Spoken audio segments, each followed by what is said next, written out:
Halo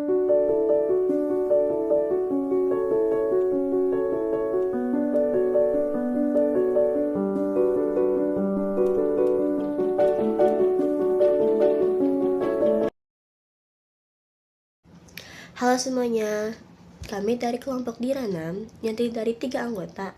Yang pertama ada Maudy Nur Nabila, Kait Zazra Ramadhani, dan Kinam Satria. Jadi hari ini kita akan membahas sebuah jurnal internasional yang berjudul AUKUS Behind the Scenes Through the Lens of Militarized Neoliberalism yang diterbitkan dalam Australian Journal of International Affairs pada tahun 2024 karya Trisya Wijaya dan Ali Hayes. Dalam video ini, kami akan melakukan ulasan terhadap jurnal tersebut dengan menggunakan perspektif teori hubungan internasional, khususnya varian teori neoliberalisme, yaitu konsep militarized neoliberalism. Pertama, kita perlu memahami terlebih dahulu apa itu AUKUS. Pada 15 September tahun 2021, Australia, Inggris, dan Amerika Serikat secara resmi membentuk kerjasama keamanan internal yang dikenal sebagai AUKUS. AUKUS memiliki 2 pilar utama. Pilar pertama berfokus pada pengembangan kemampuan kapal selam bertenaga nuklir Australia, sementara pilar kedua berfokus pada kerjasama teknologi pertahanan tingkat lanjut seperti teknologi cyber, kecerdasan AI, teknologi kuantum, serta sistem persenjataan modern. Selama ini, AUKUS sering dipahami melalui perspektif realisme. Banyak analisis arus utama melihat bahwa pembentukan AUKUS merupakan strategi menyeimbangkan kekuatan atau balancing terhadap meningkatnya pengaruh China di kawasan Indo-Pasifik. Namun, jurnal yang kami ulas menawarkan perspektif yang berbeda. Menurut Wijaya dan Hayes, AUKUS tidak hanya berkaitan dengan kompetisi geopolitik dan kekuatan militer, tapi juga memiliki dimensi ekonomi politik yang lebih kompleks. Melalui konsep militarized neoliberalism, jurnal ini mencoba melihat bagaimana kepentingan negara, pasar, teknologi, dan industri pertahanan saling berhubungan dalam membentuk kebijakan luar negeri modern. Saya akan melanjutkan pembahasan mengenai perspektif yang digunakan dalam jurnal ini.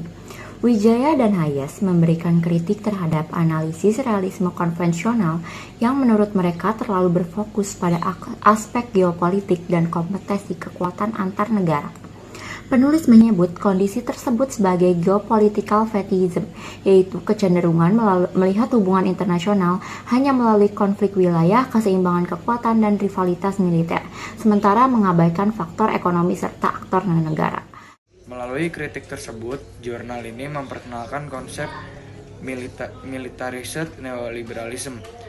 Secara sederhana, konsep ini menjelaskan perubahan dalam praktik neoliberalisme modern. Jika sebelumnya neoliberalisme identik dengan pasar bebas, privatisasi, dan minimnya intervensi negara, maka dalam era saat ini negara justru semakin aktif dalam mengatur dan mendukung sektor strategis, terutama sektor keamanan dan teknologi. Dalam konsep militaris neoliberalisme ini, negara tak menghilang dari pasar, tetapi justru bekerja sama dengan perusahaan swasta, investor, dan industri teknologi untuk memperkuat kepentingan strategisnya. Hal ini menunjukkan adanya hubungan erat antara kepentingan ekonomi dan kepentingan keamanan.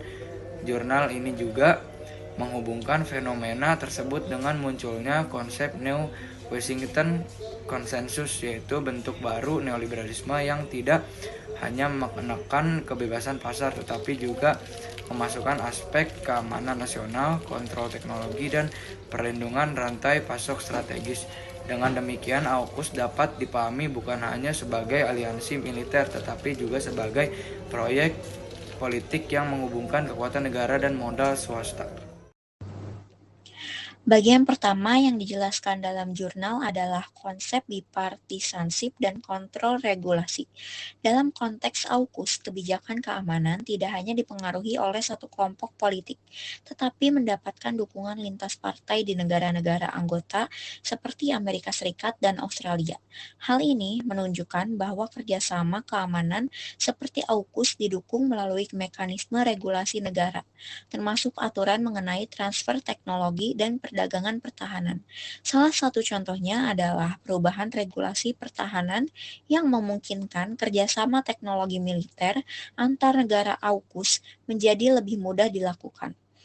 Lalu konsep kedua adalah intervensi aktif negara dalam kebijakan industri.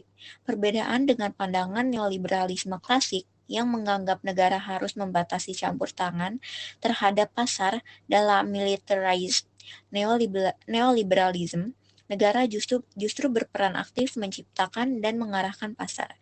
Salah satu contohnya adalah kebijakan de-risking atau pengurangan ketergantungan terhadap China melalui penguatan industri milenial kritis. Negara-negara AUKUS memberikan dukungan terhadap sektor seperti pertambangan, teknologi, dan manufaktur karena sektor tersebut dianggap penting bagi keamanan nasional. Konsep terakhir adalah munculnya kelas bisnis baru dalam hubungan antara negara dan sektor swasta.